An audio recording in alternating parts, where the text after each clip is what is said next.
Buenas tardes, bienvenidos, estimados participantes, a la fase uno correspondiente a estadística general. Por demás, una herramienta súper importante a pesar de estar en cualquier actividad del ser humano, podemos nosotros hacer ciertas aplicaciones de la estadística. Vamos a comenzar hablando de la historia de la estadística. Eh, en Egipto, por los años 3050 a.C., se utilizó el aspecto estadístico en la información a la población y fue Ramsés II quien realizó 69 censos para el reparto de tierras y cobros de impuestos. La importancia de llevar la estadística, ¿verdad? Era la manera de poder percibir por la repartición de tierras el cobro de sus impuestos.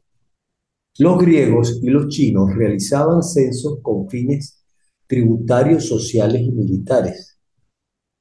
Luego fueron los romanos, quienes hacían censos cada 5 años con motivo de nacimientos, matrimonios, defunciones, riquezas después de la guerra. Después de la caída del Imperio Romano, pocos cálculos estadísticos estuvieron a- al tratamiento de la luz de la población. Es importante nosotros conocer el por qué se caen estos cálculos estadísticos. Pues la caída de cada imperio llevaba a que de alguna manera las siguientes divisiones o pérdidas de algunos espacios, ¿verdad? No estuviesen bajo esa dominación y por ende pues no se realizaba o no se alcanzaba. Pipino el Breve en 758 y Carlos Mano en 762, años después de Cristo, hacía las estadísticas con las tierras relacionadas con la iglesia. Recuerden que después del nacimiento de Cristo hubo mucha dominación por parte o mucha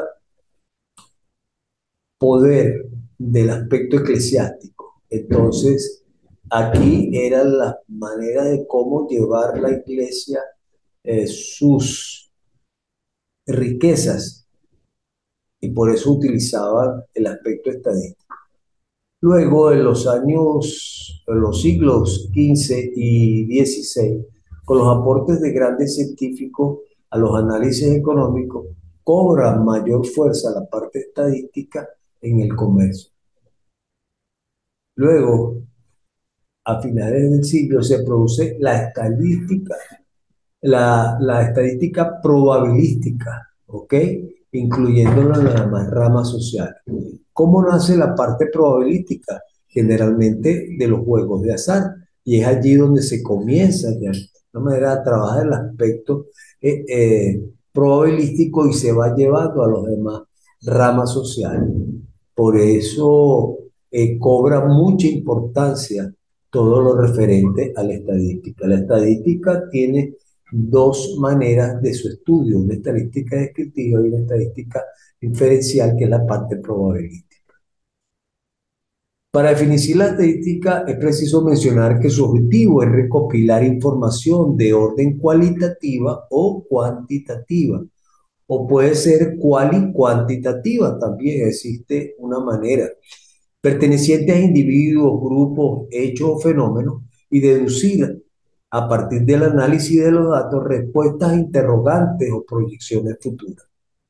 La estadística en general estudia los métodos empleados en la recolección, organización, resumen, análisis e interpretaciones de datos con el fin de obtener validez en las conclusiones y tomar decisiones de manera razonable y efectiva, según Spiegel.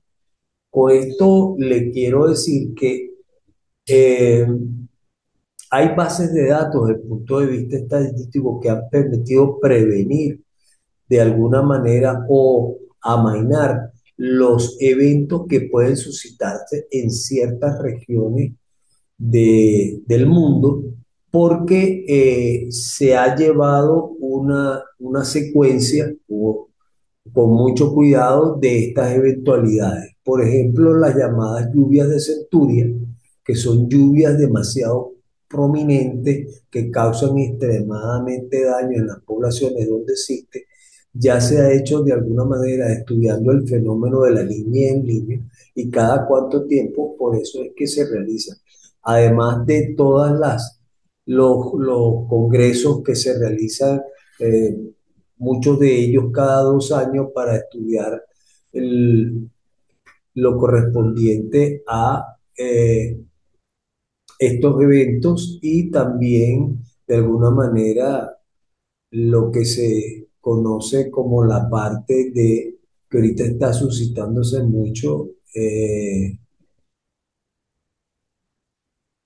la pérdida de la parte polar, o sea, lo que son la parte del hielo que ha estado de alguna manera afectando los mares. Entonces, eso es lo que de alguna manera se ha tenido estudiando.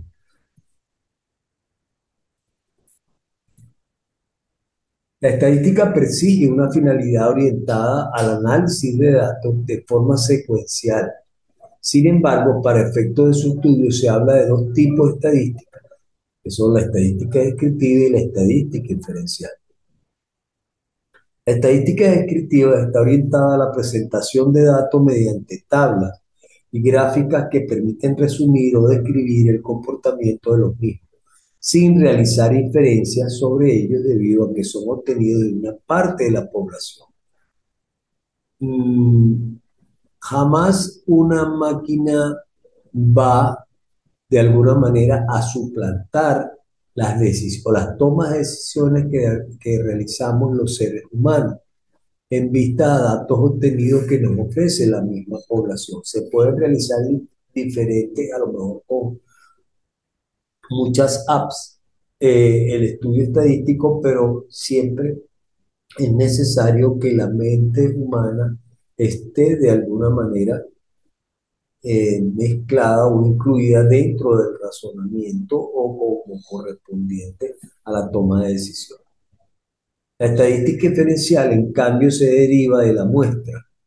Acuérdense que unos son datos obtenidos de una parte de la población y las otras son muestras, que es algo muy pequeño de esa población, de mediciones u observaciones que se han hecho a una parte representativa de la población, por lo cual busca establecer generalidades para la población a partir de los datos obtenidos. En consecuencia, la estadística inferencial investiga o analiza una población a partir de la muestra seleccionada utilizando técnicas adecuadas de muestreo. Primeramente vamos a ver qué es una población. Una población o universo es un conjunto de elementos a los cuales se les estudian algunas características comunes. Ejemplo, los docentes de una institución educativa, las empresas de un sector productivo, los barrios de una ciudad, los artículos vendidos en un supermercado, las calificaciones de una prueba y así un sinfín de estudios que pueden derivarse de esa característica a la cual nosotros debemos realizar el estudio. Se estima que una población es finita cuando el número de elementos que la integra es conocido por el investigador. Tal es el caso de los barrios de una ciudad, los docentes de una universidad, los operarios de una industria. La población infinita no se conoce el número de elementos, ya sea porque es muy grande o porque se sabe que existe, pero no se conoce el tamaño. Por ejemplo, los lanzamientos de un dado, el número de veces que una persona puede pasar por un sitio y demás. Entendamos ahora qué es una muestra. La muestra se define como el conjunto de elementos seleccionados adecuadamente que pertenecen a una población determinada. ¿Ok? O sea, que es una parte de la población o universo. Al seleccionar una muestra, se pretende que el análisis realizado en ella pueda proporcionar conclusiones similares a las que se lograrían si se hubiese estudiado la totalidad de los elementos de la población. Por tal razón, la muestra debe ser representativa. La mayoría de los estudios se procura que el número de elementos de la muestra sea cercano al número de la población para evitar errores generados por el muestreo. Sin embargo, con el fin de optimizar recursos de tiempo y dinero. Se asumen los errores generados por la diferencia en el número de unidades entre la muestra y la población y se acude a lo que se conoce como el muestreo. En los casos en el cual el número de elementos de la muestra es igual al de la población, el estudio se denomina censo.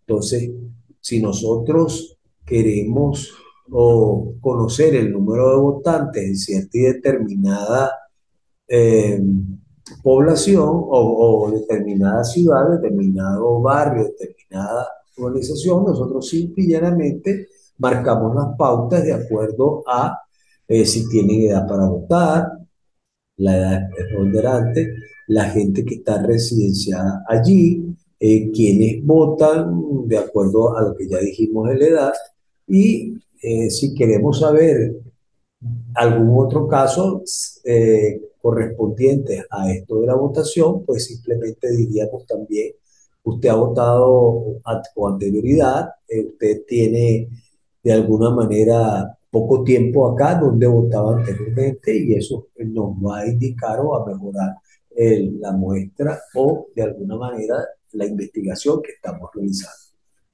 En esta gráfica podemos fácilmente decir o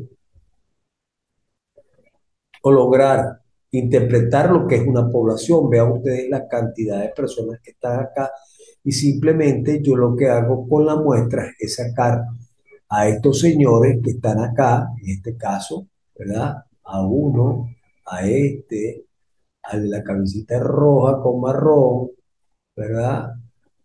A, a la chica de la falda negra que debe estar en algún momento por acá, y así vamos sacando y luego decimos, bueno, de esta gran cantidad tomamos una muestra, ¿ok?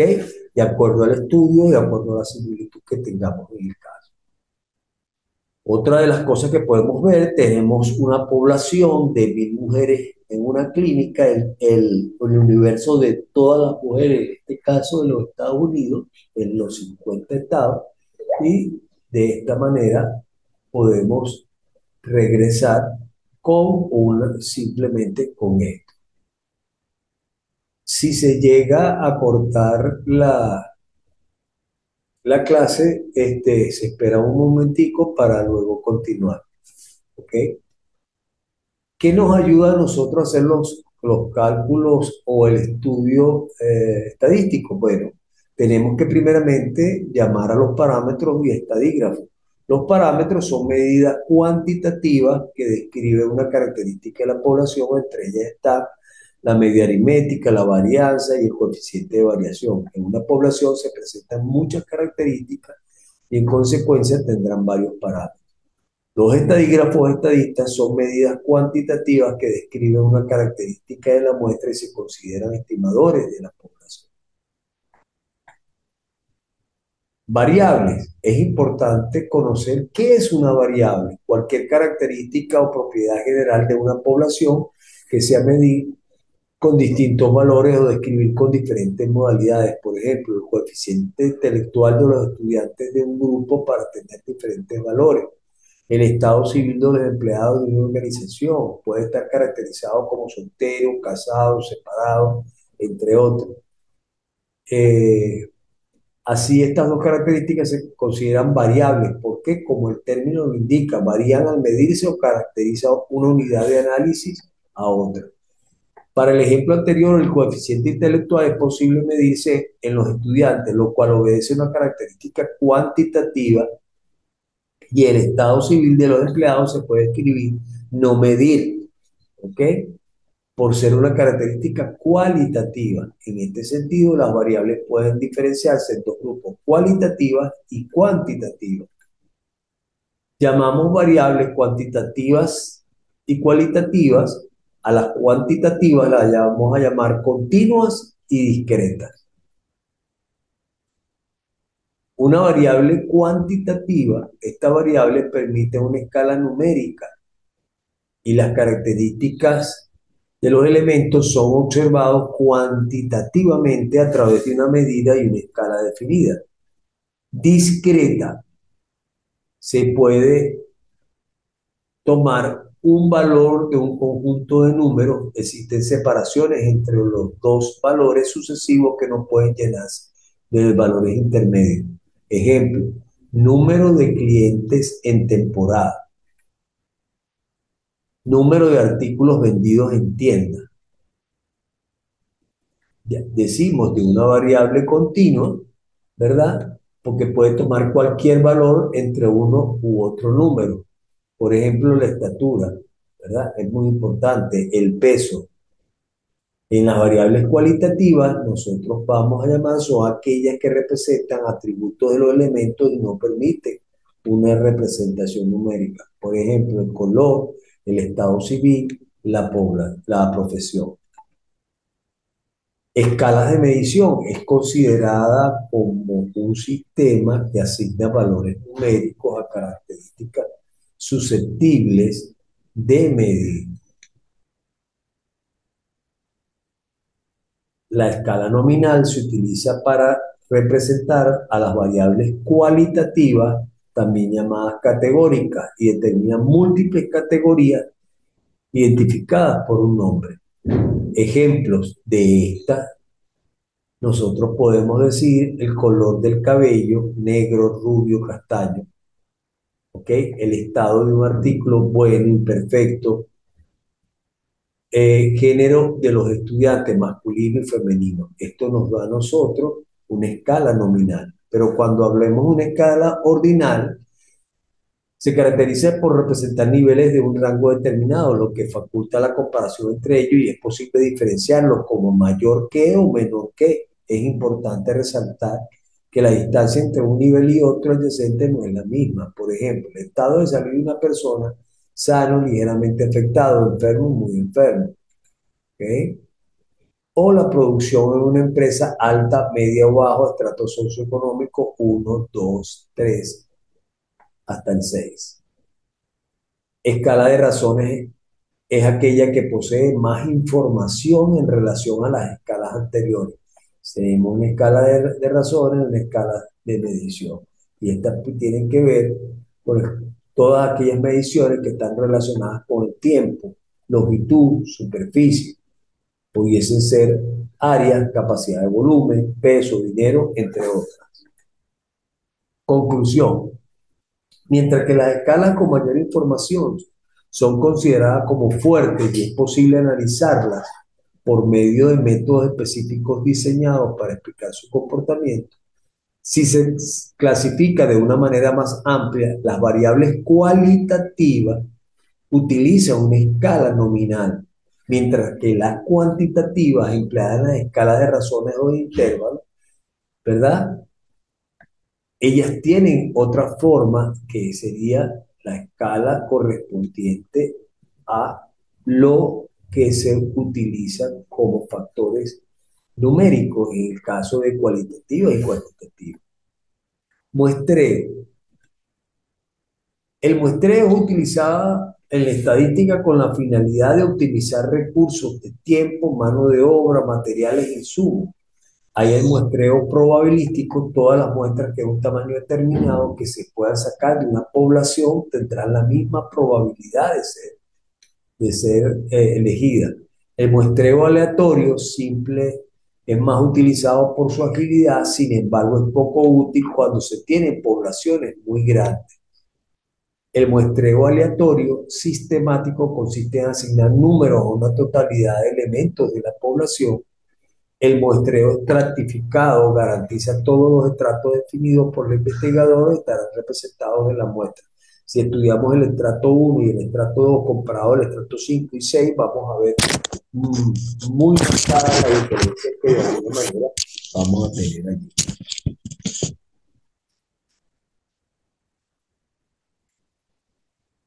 El muestreo por conglomerados ya están definidos los grupos de acuerdo a la finalidad de estudio. No probabilístico. Es posible que elegir las unidades muestrales bajo determinados criterios, buscando mayor representatividad en la muestra. Muestreo por cuotas utilizado en encuestas de opinión, dependiendo de la fase. La fase, una campaña se hace de repente muestreo. ¿Quién considera usted? Y salen unos que ya están de alguna manera definidos, y hay los llamados mini, que de repente ni uno ni lo otro, pero más adelante se van inclinando hacia un lado. Entonces, esto es lo que se le aduce al muestreo por cuota. El muestreo intencional cuando la población es desconocida. Y el muestreo bola de nieve, que no se conocen los elementos, pero existen.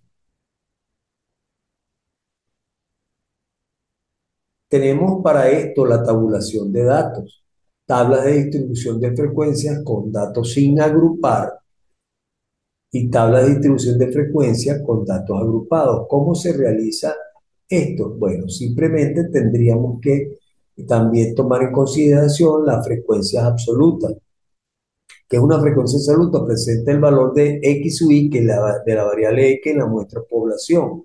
Ejemplo, una tienda de ropa tiene la siguiente visita en un día cualquiera, ¿verdad? Entonces teníamos uno, ropa de niños, ¿verdad? Ropa de niñas, ropa de damas, ropa de caballero. Entonces, ¿aquí qué sucede? Aquí simplemente, ¿verdad? ¿Cuál sería la cantidad para ellos? Tendríamos que sumar que la X, ¿verdad? 15 más 20 más 45 más 22 sería 102, ¿ok? Esto es lo que de alguna manera va a tener toda la población. Si nosotros queremos determinar de esta población la muestra de quienes visitaron la ropa de niños, entonces vamos simplemente acá y lo determinamos. La frecuencia relativa es el cociente entre la frecuencia absoluta y el número de datos. Si usted puede ver, entre el número total de datos, nosotros podemos tener que 15 entre 102 y ahí vamos a determinar. El frecuencia acumulada indica el número de valores de la variable iguales al considerado inferiores a él y se obtiene sumando para cada valor su frecuencia absoluta más la correspondiente a los valores anteriores de la variable. Aquí hay un ejemplito que ahí vamos a utilizar con las tablas de frecuencia y eso nos va a ayudar de alguna manera a los datos. Tabla de distribución de frecuencia con datos sin agrupar. Haremos la elaboración de una tabla estadística referida a una sola variable, es decir, que solo se recoge la información correspondiente a una característica de uno de los elementos de la población. Supongamos, por ejemplo, que hemos obtenido la información numérica sobre los precios de los menús servidos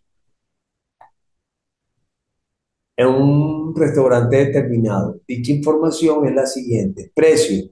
Tienes ahí una lista de precios, pero cuando estudiamos solamente observamos que hay de 6, de 8 y 12. Entonces, dólares.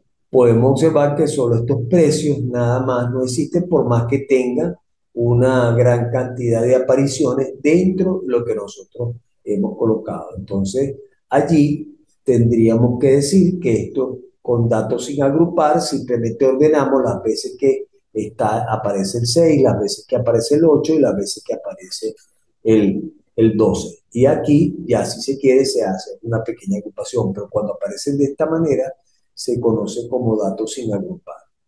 ¿Ok? Es lo que nosotros tenemos que hacer. Primero el orden de menor a mayor, por ejemplo, y agrupar los valores que han aparecido para cada uno de ellos. Aquí tenemos los valores, ¿verdad? X sub i o X sub 1, 6, X sub 2, 8, X sub 3, 12. El número de menú servido para el 6, contamos las veces que aparece el 6. En este caso nos dice que son 13. Aquí tenemos las veces que aparece el 8, son 12, y las veces que aparece eh, eh, el 12 como tal, como en precio en dólares, son 5. Sumamos y hay un total de 30 apariciones como tal. Esto es el total de datos que hemos obtenido, ¿verdad? Y luego vamos a hablar de la frecuencia relativa.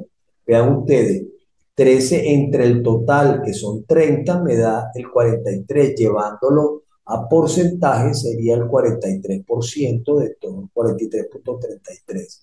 Aquí estaríamos hablando de la 2 entre 30, sería 0,4, sería el 40%. Y luego el 3 entre el número total de datos, es decir, un 5, me da un 16,67, que al sumarlo tiene que estar siempre menor o igual a uno. No puede ser jamás la frecuencia relativa por encima de uno en la total. Y la frecuencia acumulada nos viene a dar entonces que son 13 sumados a los 12 me da 25, y estos 25 sumados a 5 me da el total de siempre del total de datos.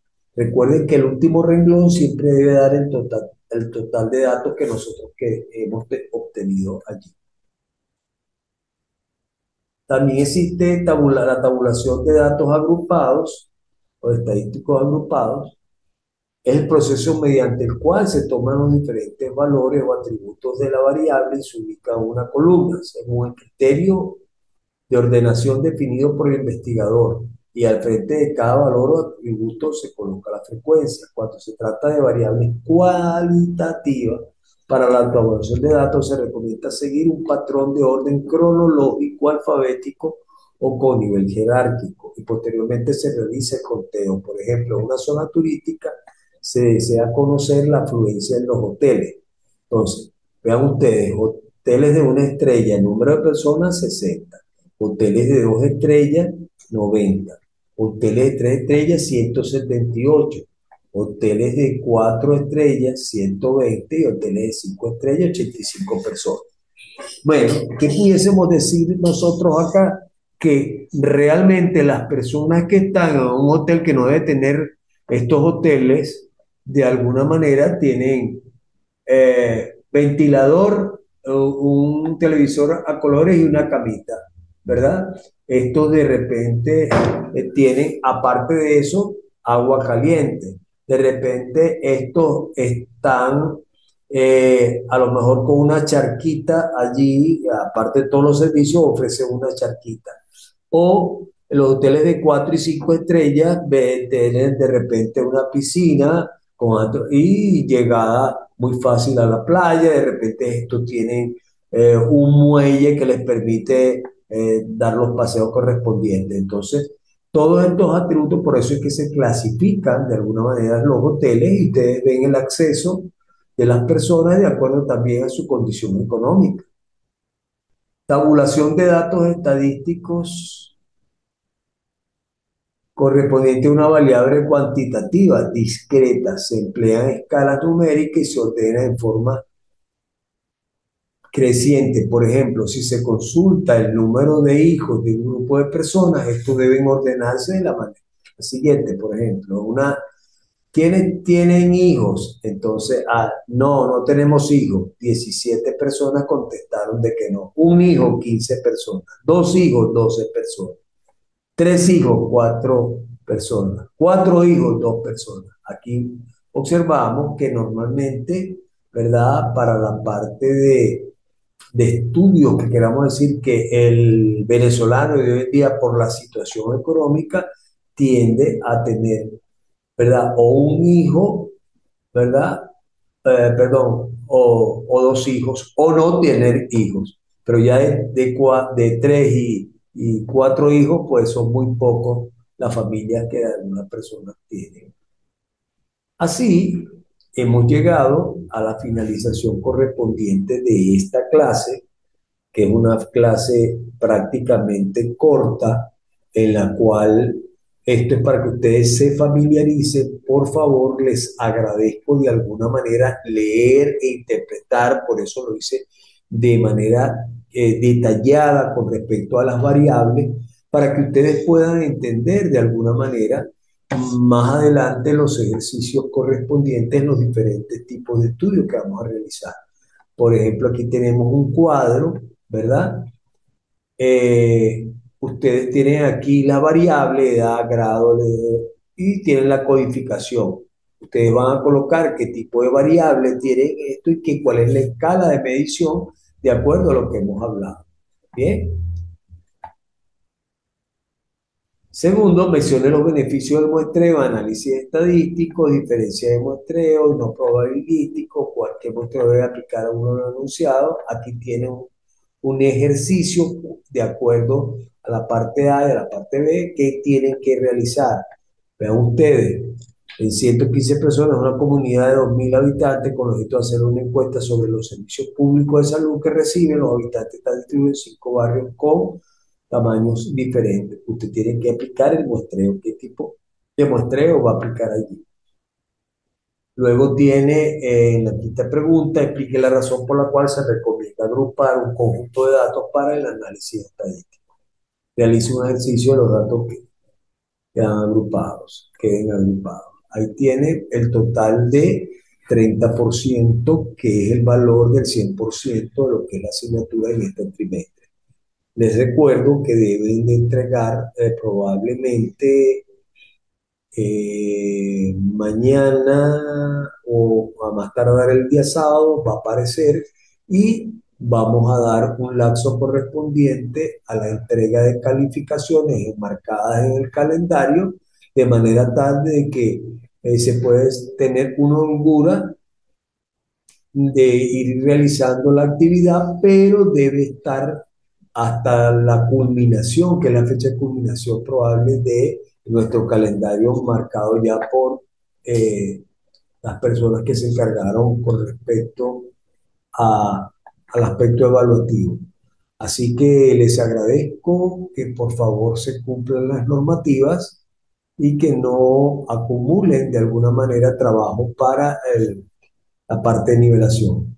Muy importante para ustedes este material de trabajo y llevándolo poco a poco podemos ir entrando bastante, de una manera bastante práctica lo que es esta asignatura. Así que muchas gracias, feliz tarde y que les aproveche el material de apoyo.